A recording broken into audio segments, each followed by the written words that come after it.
من فوقهم والملائكة يسبحون بحمد ربهم ويستغفرون لمن في الأرض ألا إن الله هو الغفور الرحيم والذين اتخذوا من دونه أولياء الله حفيظ عليهم وما أنت عليهم بوكيل فكذلك أوحينا إليك قرآنا عربيا لتنذر أم القرى ومن حولها وتنذر يوم الجمع لا ريب فيه فريق في الجنة وفريق في السعير ولو شاء الله لجعلهم أمة واحدة ولكن يدخل من يشاء في رحمته والظالمون ما لهم من ولي ولا نصير أم اتخذوا من دونه أولياء فالله هو الولي وهو يحيي الموتى وهو على كل شيء قدير. حضرات مکی صورت ہے اور یہ بات شروع میں آئی تھی کہ جو صورتیں 7 حامیم سے شروع ہوتی ہیں ان صورتوں میں جو مضامین ہیں اور جو انداز ہے جو اسلوب ہے وہ بہت ہی مستحکم مضبوط اور شاندار ہے. مسئلہ یہ ہے کہ کسی چیز کے شاندار ہونے کے لیے آپ کو اس چیز کی حقیقت کا علم ہونا چاہیے. مثال کے طور پر کوئی چیز اینٹیک پیس ہوتی ہے کہیں رکھی ہوئی ہوتی ہے بتایا جاتا ہے کہ بھئی یہ اینٹیک پیس ہے اتنے سال پرانی ہے اتنے کروڑ کی ہے. اب ایک نارمل آدمی جس کی نظر میں اینٹیک پیس کی کوئی قیمت نہیں وہ دیکھ کر کہے گا یہ کون سی پرانی چیز ہے یہ تو جو ہے وہاں کچرے میں پڑی رہتی ہے آپ اس کی اتنی قیمت بتا رہے ہیں. کیوں؟ اسے اس کا علم نہیں ہے کہ وہ کیا چیز ہے. تو ٹھیک اسی طریقے پر قرآن مجید کے مضامین کو بہت سارے لوگ اس لیے سمجھ نہیں پاتے ہیں کہ انہوں نے اس کے سلسلے میں کوئی وقت ہی خرچ نہیں کیا. علم کے بارے میں یہ بات یاد رکھیے کہ علم بڑی غیور چیز ہے کہ آپ اگر اس کے لیے اپنا پورا سب کچھ لٹائیں گے تب علم اپنا کچھ حصہ آپ کو دیتا ہے اور آپ نے کچھ بھی اسے نہیں دیا تو وہ کچھ بھی آپ کو نہیں ملے گا. یہ امت مسلمہ کسی زمانے میں علم کے لیے اپنا سب کچھ دے دیتی تھی جس کے نتیجے میں علم نے اسے دیا اور جس کی وجہ سے اس نے پوری دنیا میں اپنا لوہا منوایا. آج امت مسلمہ علم کے لیے ریسرچ کے لیے تحقیق کے لیے کچھ بھی اپنا وقت دینے کے لیے تیار نہیں ہے جس کے نتیجے میں امت مسلمہ کے پاس وہ صلاحیتیں فطری طور پر ہونے کے باوجود سامنے نہیں آ رہی ہیں کہ جو ہونا چاہیے. اس لیے یہ صورتیں جو 7 صورتیں لگاتار حامیم سے شروع ہوتے ہیں مکی صورتیں ہیں بالکل مکے کے اس زمانے میں نازل ہوئی ہیں جب کفر اور شرک بہت زیادہ شدت کے ساتھ اسلام کو دبا رہا تھا.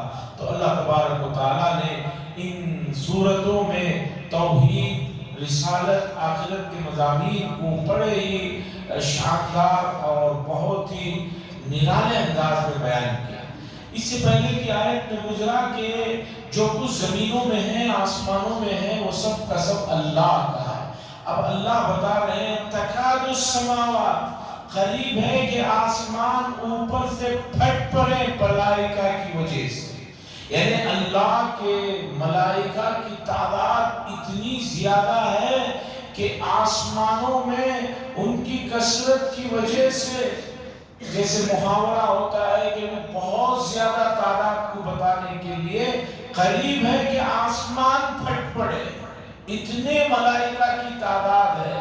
اور ملائکہ کیا کر رہے ہیں؟ یسبحون بحمد ربہم اللہ کی تسبیح بیان کر رہے ہیں اس لیے مکے کے لوگوں، اگر تمہارے دماغوں میں یہ مسئلہ بیٹھا ہوا ہے ہم اللہ کی حمد و ثنا نہیں کریں گے تو اللہ کی بڑائی میں کوئی کمی آ جائے گی، اس احمقانہ، جاہلانہ، نادانہ چیز کو جو ہے ختم کی۔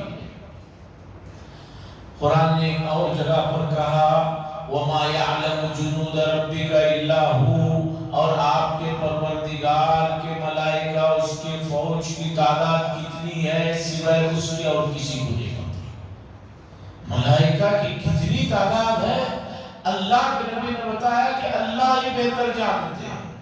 ہاں اتنی بات اس کی کثرت کے اندازہ لگانے کے لیے سمجھیے کہ آسمان میں ٹھیک کعبۃ اللہ کے اوپر ایک اسی طرح کا کعبہ ہے جسے بیت المعمور کہا جاتا ہے، روزانہ 70,000 فرشتے اس کا طواف کرتے ہیں، اس میں نماز پڑھتے ہیں، اور اللہ کے نبی نے بتایا کہ ایک مرتبہ جو اس کا طواف کر لے، نماز پڑھ لے، پھر قیامت تک ان کا نمبر نہیں آتا۔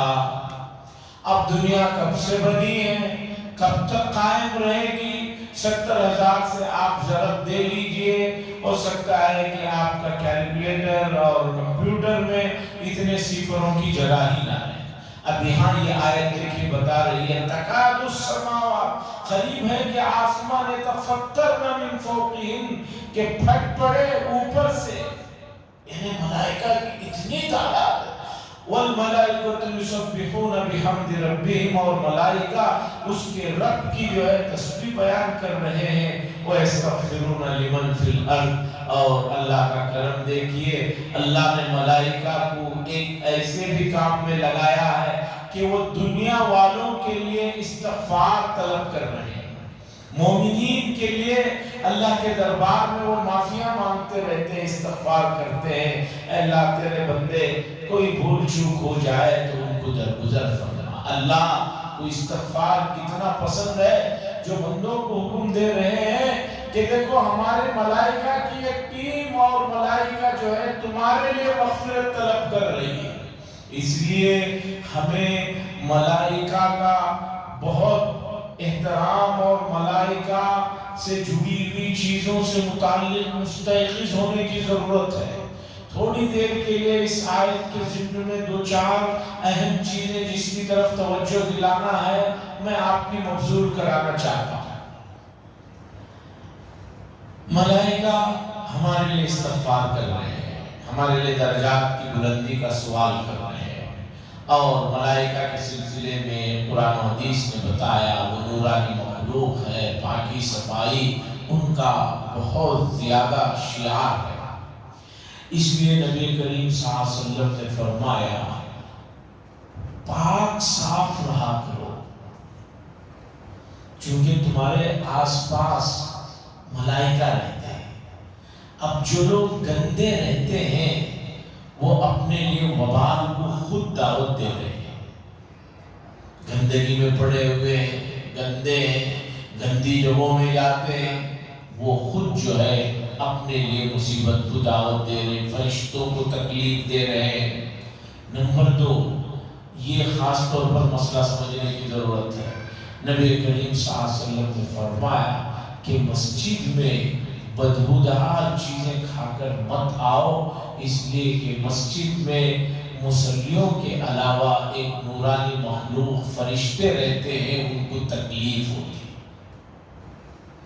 اب مسجدوں کے اندر کوئی آدمی اس طرح کی حالت میں آئے کہ جس سے بدبو ہو، منہ میں ہو، کپڑوں میں ہو اور جسم میں ہو، یہ آدمی جو ہے نیکیاں کمانے تو آ رہا ہے لیکن فرشتوں کو تکلیف دے کر جو ہے اپنے لیے مصیبت بھی مول لے رہا ہے۔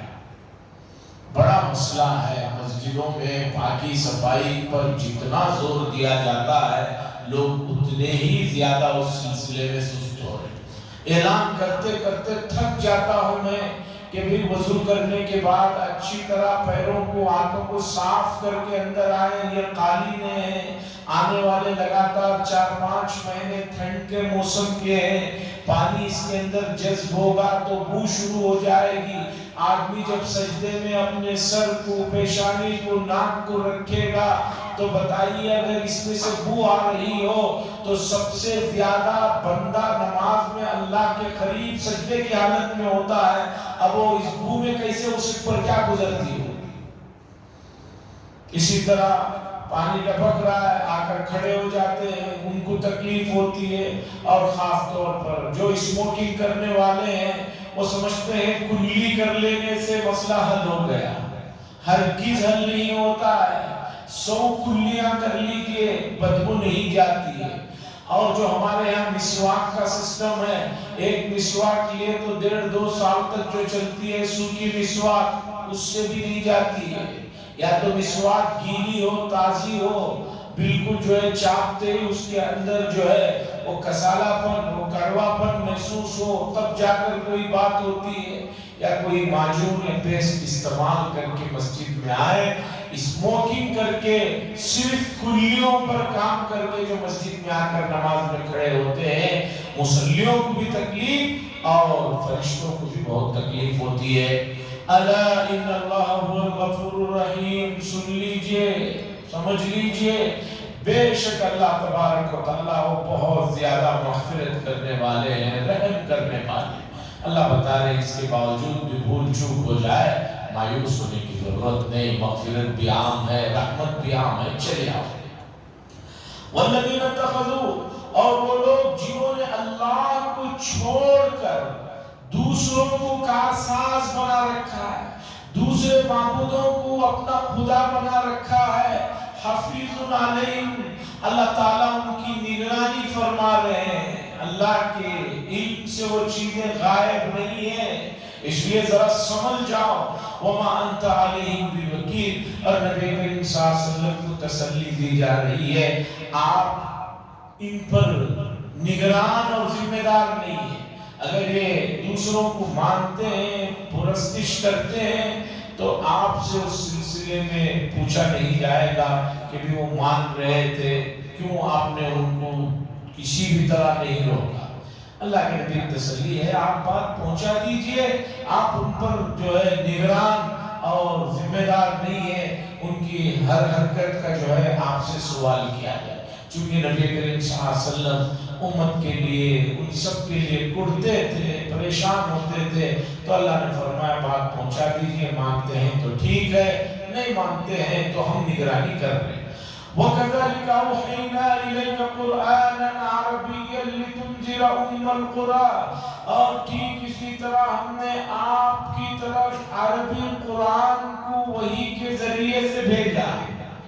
قرآن مجید جو عربی زبان والا ہے، وحی کے ذریعے سے بھیجا۔ کس لیے بھیجا؟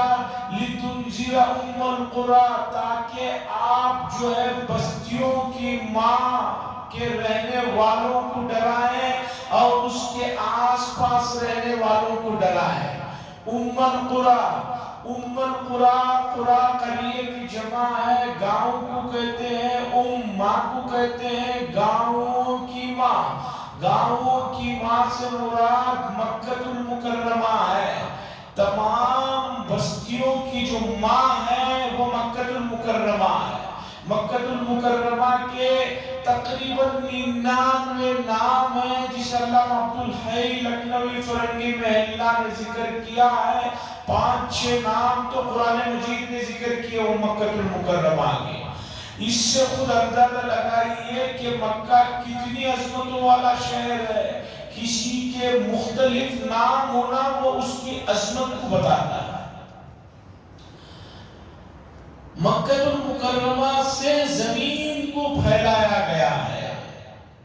یہ دنیا جب بنائی گئی تو یہ زمین پوری کی پوری پانی ہی پانی تھی، ابھی بھی 70% یا اس سے زیادہ پانی ہی ہے۔ تو اس وقت کعبہ جہاں پر ہے، آپ نے دیکھا ہوگا سمندر میں جھاگ اٹھتا ہے، بلبلے آتے ہیں، تو کعبہ اس وقت جہاں پر ہے وہاں سے ایک جھاگ اٹھا، اس جھاگ سے زمین کو پھیلایا گیا، اور مکہ المکرمہ جغرافیائی اور دوسری اعتبار سے بالکل وسط میں ہے، یہ کہا جاتا ہے۔ سائنس بھی یہ بات کہتی ہے کہ مکہ المکرمہ کو زمین کا بیچواں حصہ کہا جا سکتا ہے، بالکل ڈائریکٹ بیچ کا حصہ ہے۔ تو اللہ فرما رہے ہیں ہم نے آپ کے پاس عربی قرآن کے ذریعے سے جو وحی بھیجی ہے، اس سے آپ ام القریٰ والوں کو ڈرائیے، ومن حولہا، اور اس کے آس پاس یعنی جزیرۃ العرب والوں کو ڈرائیے۔ کس چیز سے ڈرائیے؟ ڈرائیے وتنذر یوم الجمع، اس بات سے ڈرائیے کہ سب لوگوں کو ایک دن جمع کیا جائے گا، یعنی قیامت کے دن سے ڈرائیے۔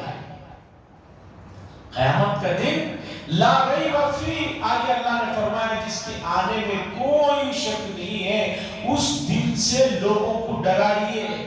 اللہ فرما رہے ہیں فریق فی الجنہ، اس دن ایک گروہ جنت میں ہوگا، جنہوں نے بات مانی ہوگی، ڈرے ہوں گے، وہ جنت میں ہوں گے، وہ فریق فی السعیر، اور ایک گروہ جہنم میں ہوگا۔ آگے اللہ تبارک و تعالیٰ بات بتا رہے ہیں اگر اللہ چاہتے تو سب لوگوں کو ایک ہی امت بنا دیتے، سب کو ماننے والے بنا دیتے، لیکن اللہ نے ایسا نہیں کیا۔ کیوں نہیں کیا؟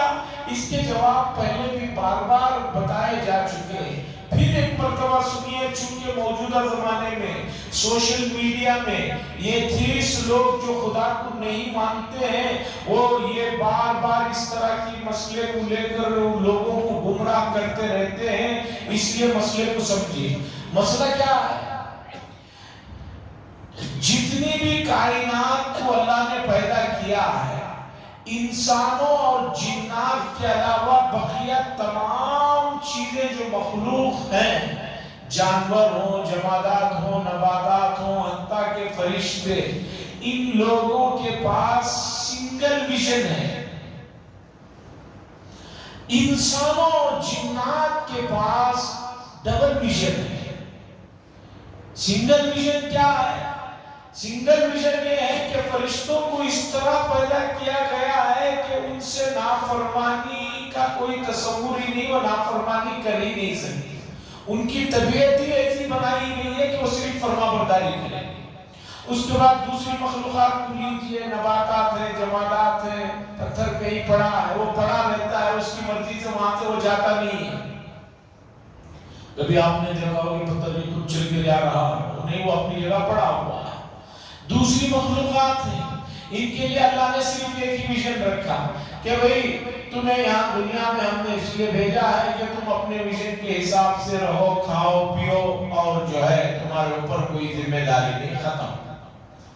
انسانوں اور جنات کو دو ویژن دیے گئے، ایک ویژن تو جو ہے جینے کا، رہنے کا، کھانے پینے کا، دوسری مخلوقات کی طرح۔ دوسرا ویژن انسانوں کے اندر اللہ نے ان کی اپنی مرضی کو تھوڑا سا اختیار دیا گیا کہ آپ کی مرضی سے، آپ کی چاہت سے آپ یہ بھی چوائس کر سکتے ہیں، یہ بھی چوائس کر سکتے ہیں۔ تو چونکہ انسان اور جنات میں دو ویژن ہیں، ایک چوائس کرنے کا ویژن بھی ہے، تو اللہ یہ چاہتے ہیں کہ تمہارا جو چوائس کا ویژن ہے، اس چوائس کے ویژن کو ہماری مرضی والے کاموں میں لگاؤ گے تو ہم تمہیں جنت دیں گے۔ چونکہ ہم نے تمہیں ایک ایکسٹرا چیز دی ہے، اس کے اپنانے کے صحیح اپناؤ گے تو فائدہ ہوگا، غلط اپناؤ گے تو اس کے بدلے میں جہنم جائے گا۔ اب اگر انسانوں اور جنات کو بھی دوسری مخلوقات کی طرح صرف ایک ویژن میں بنا دیا جائے تو پھر جنت جہنم کا کوئی مطلب نہیں رہ جائے گا۔ جیسے کہ دوسری مخلوقات کو کل قیامت کے دن کنت ترابا کہہ دیا جائے گا، مٹی ہو جاؤ، حساب کتاب تمہارا یہی ہے، ختم۔ لیکن انسانوں کو دو ویژن دیے گئے ہیں، اس دو ویژن میں اس کے اپنے اختیار کے ویژن میں وہ جو غلطی کرتا ہے اس پر پکڑ ہوتی ہے، باقی اللہ اسے غلط کرنے کے لیے مجبور نہیں کرتے۔ اور اللہ کا اس بات کا علم ہونا کہ یہ آدمی غلطی کرنے والا ہے، وہ اس بات کو مستلزم نہیں ہے، اس بات کو ضروری نہیں کرتا کہ آدمی غلطی کرے۔ ایک اسٹوڈنٹ کے بارے میں ایک استاد کہتا ہے کہ یہ فیل ہونے والا ہے، کیوں؟ وہ جس طرح پڑھ رہا ہے، جس طرح نالائقی کر رہا ہے، دیکھ کر استاد کہتا ہے یہ فیل ہونے والا ہے۔ اب وہ فیل ہو جاتا ہے. اب فیل ہونے کے بعد استاد سے کہتا ہے کہ میں جو فیل ہوا ہوں اس لیے ہوا ہوں کہ آپ چاہتے تھے کہ میں فیل ہو جاؤں. اب آپ بتائیے آپ اس اسٹوڈنٹ کو کیا کہیں گے کہ کیسے بیوقوف آدمی ہو. میں چاہتا کہاں تھا, مجھے اندازہ ہو رہا تھا جیسے تم محنت کر رہے ہو اس طرح کی محنت سے تو تم فیل ہی ہوگے.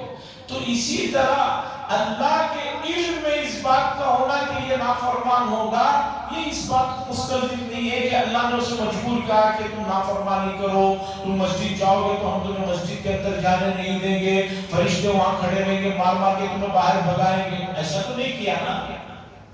یہ مسئلہ نہ سمجھنے کی وجہ سے دھوکہ ہوتا ہے. اللہ فرماتے ہیں وَلَوْ شَاءَ اللَّهُ لَجَعَلَهُمْ أُمَّةً وَاحِدَةً, اور اگر اللہ چاہتے تو بنا دیتے ایک ہی امت. وَلَكِنْ يُدْخِلُ مَن يَشَاءُ فِي رَحْمَتِهِ, لیکن وہ داخل فرماتے ہیں جسے چاہتے ہیں اپنی رحمت میں. وَالظَّالِمُونَ مَا لَهُم مِّن وَلِيٍّ وَلَا نَصِيرٍ, اور ظالموں کے لیے اس دن کوئی نہ ولی دوست ہوگا اور نہ کوئی مددگار ہوگا. قیامت کے دن کوئی دوستیاں کوئی مددگار نہیں ہوں گے. دنیا ہی میں اس کا نقشہ تھوڑا بہت ایئرپورٹ کے پاس دیکھ لیجئے. ایئرپورٹوں میں حاجیوں کے پاس جو ڈیوٹی کرتے ہیں ان سے پوچھ لیجئے, حاجی نکل کر آنے سے جانے سے پورا ساتھ رہتے ہیں, لیکن جدہ ایئرپورٹ پر جب وہاں کسٹم کی جگہ یا لگیج کی جگہ آتے ہیں تو کہتے ہیں کہ یہ میرا سامان ہے, یہ آپ کا سامان ہے, آپ دیکھ لیجئے. بھی میرا 4 kg بڑھ گیا ہے, ذرا آپ کے سامان کے ساتھ ملا کر ڈال لوں گا, آپ کے پاس تو کم ہے. بعض لوگوں کے پاس کم ہے تو بھی کیا کہتے ہیں, نہیں حضرت ہمارا الگ دیکھ لیں گے. معمولی یہاں یہ عالم ہے تو قیامت کا دن کا جو انداز ہوگا وہ ذرا سوچنے کی ضرورت ہے. کیوں ولی کیوں ولا نصیر, کوئی دوست کیوں نہیں, کوئی مددگار. ابھی اتخذوا من دونه اولیاء, جن لوگوں نے اللہ کے علاوہ دوسروں کو کارساز بنا کر رکھا ہے, سن لیجئے فاللہ هو الولی, بس اللہ ہی وہ جو ہے ولی ہے, کارساز ہے. وَهُوَ يُحْيِي الْمَوْتَى, اور وہی مردوں کو زندہ کرتے ہیں. وَهُوَ عَلَى كُلِّ شَيْءٍ قَدِيرٌ, اور اللہ تبارک و تعالی ہر چیز پر جو ہے قدرت رکھتے ہیں. وَمَا اخْتَلَفْتُمْ فِيهِ مِنْ شَيْءٍ فَحُكْمُهُ إِلَى اللَّهِ ذَلِكُمُ اللَّهُ رَبِّي عَلَيْهِ تَوَكَّلْتُ وَإِلَيْهِ أُنِيبُ, اور جو کچھ کسی چیز میں تم اختلاف کرو فَحُكْمُهُ إِلَى اللَّهِ, تو اس کا حکم اور اس چیز کو اللہ کے سپرد کر دو. یہ بڑے نکتے کی بات ہے بھائی. اختلاف تو ہوتا ہے, ایسا نہیں کہ اختلاف نہیں ہوتا. ایک ہی گھر کے ایک ہی ماں باپ کے بچوں کے مزاجوں میں جب اختلاف ہو سکتا ہے تو ایک معاشرہ, ایک کلچر, ایک شہر, ایک محلہ, یہاں رہنے والے آپس میں لوگوں میں کسی بات میں اختلاف جب ہو تو فَحُكْمُهُ إِلَى اللَّهِ, اس کو اللہ کے سپرد کر دو. بھائی ہمیں نہیں معلوم, اللہ کے سپرد کرتے ہیں. قرآن و حدیث جو کہے گا ہم اس بات کو مان لینا. قرآن و حدیث کو بات کو مان لیں گے. پریکٹیکل لائف میں اس سے زیادہ آسانی کسی میں نہیں ہے. میں ذاتی طور پر یہ بات کہتا ہوں, بعض معاملات میں ہمارے اپنے اطراف کے لوگوں نے 10-10 سال تک جو ہے کورٹوں میں لائروں کے پاس یہاں وہاں لڑتے رہے. جب ان کو پتا چلا, شروع میں بھی بتایا گیا کہ اللہ اس کے رسول کی بات کو مان لو, اس میں آسانی ہے, نہیں مانے. 10 سال بعد آ کر مانے کہ بھئی جو شریعت کا مسئلہ ہے. ہم نے کہا 10 سال پہلے تو یہی بات کہی تھی, مان لیتے تو جو ہے مسئلہ حل ہو جاتا. تو ذالکم اللہ ربی علیہ توکلت, یہ تمہارا پروردگار ہے جو میرا رب ہے, اسی پر میں بھروسہ کرتا ہوں اور اسی کی طرف میں لو لگاتا ہوں. اللہ کے نبی صلی اللہ علیہ وسلم فرما رہے ہیں فاطر السماوات والارض, اسی نے زمینوں اور آسمانوں کو پیدا کیا. جعل لکم من انفسکم ازواجا ومن الانعام ازواجا, تمہارے لیے تمہاری جانوں میں جوڑے بنائے. اللہ تعالیٰ نے جوڑے بنائے, مرد ہیں عورتیں ہیں. ومن الانعام ازواجا, اور چوپاہوں میں جانوروں میں بھی اللہ نے جوڑے بنایا. یزرعکم فی, اس کے ذریعے سے اللہ تبارک و تعالی نسلوں کو, آبادی کو بڑھاتے ہیں. جوڑے بنانے سب سے بڑا فائدہ ہے کہ اس کے ذریعے سے اللہ تبارک و تعالیٰ آگے نسلوں کو بلاتے ہیں. آگے اللہ فرما رہے ہیں لیس کمثلہ شیء، اس کے مثل کی طرح، اس کی نظیر کی طرح کوئی چیز نہیں ہے. وَهُوَ السَّمِيعُ الْبَصِيرُ، اور بہت زیادہ سننے والی ذات ہے اور دیکھنے والی ذات ہے. آیت کا یہ حصہ لیس کمثلہ شیء وَهُوَ السَّمِيعُ الْبَصِيرُ، یہ بڑا حساس اور اہم حصہ ہے اللہ کی ذات کے سلسلے میں. اگر اتنے حصے کو کوئی آدمی صحیح سمجھ لے گا تو اب اور آنے والا زمانے میں اور بھی گمراہ لوگ سوشل میڈیا پر اللہ کی ذات کے بارے میں کسی بھی طرح کی گفتگو کریں، اسے یہ سن بھی لے تو انشاءاللہ وہ متاثر نہیں ہوگا، پریشان نہیں ہوگا. اللہ فرماتے ہیں لیس کمثلہ، اس کے جیسی کوئی چیز نہیں ہے، اس کے مثل جیسی کوئی چیز نہیں ہے. موجودہ زمانے میں انسان یہ سمجھتا ہے کہ مجھے سب کچھ معلوم ہے، میں سب کچھ جو ہے جانتا ہوں. یہ اس کی سب سے بڑی غلطی ہے. یہ سب سے بڑی غلطی ہے. جو چیزیں دنیا میں دکھ رہی ہیں، محسوس ہو رہی ہیں، ان میں سے تو آدمی 5% چیزوں کو بھی نہیں جانتا. جو آپ کو دکھ رہی ہیں، جو نہیں دکھ رہی ہیں ان کی بات میں کریں گے. جو چیزیں آپ کو نظر آ رہی ہیں ان کو بھی آپ اور میں 5% نہیں جانتے. مثال کے طور پر یہ عمارت بنی ہوئی ہے، ہو سکتا ہے کہ عمارت جب بن رہی تھی اس وقت ہمیں سے بہت سارے لوگ یہ عمارت کو بنتے ہوئے انہوں نے دیکھا، لیکن 20-25 سال گزرنے کے بعد کوئی بات ہوتی ہے تو نہیں معلوم رہتا کہ بھی کہاں کیا ہے، اصل کیا ہوا تھا. ایک آدمی کہتا نہیں ایسا ہوا تھا، ایک آدمی کہتا ایسے ہوا تھا. 20-25 سال بعد ہی آدمی اپنے سامنے بنی ہوئی چیز کو پوری طرح سے واقف نہیں ہوتا. یہ بجلی کی تار کہاں سے گئی، کہاں سے لایا گیا تھا، سمجھ نہیں آتا. یہ تو انسان کے دیکھنے والی چیزوں کا علم کا حال ہے. اور دوسری بات، دنیا میں 196 ملک ہیں اقوام متحدہ کے رپورٹ کے مطابق. اب آپ ہمارے ملک کو لیجئے، ہندوستان کو، پورے ملک کو چھوڑ دیجئے، صرف کرناٹک کو لے لیجئے آپ، ہمارا اسٹیٹ ہے، ہمارا صوبہ ہے. مجھے بتائیے کہ ہمارے صوبے میں بولے جانے والی زبانوں کو مکمل کئی زبانیں ہمارے اسٹیٹ میں بولی جاتی ہیں. بعض جگہ صرف ایک گاؤں کی ایک زبان ہے. مثلا بھٹکل میں جائیں گے، بھٹکل کے ہوتے علاقے میں ان کی اپنی ایک زبان ہے. تو کیا کوئی آدمی اپنے اسٹیٹ کی پوری زبانوں کو جانتا ہے؟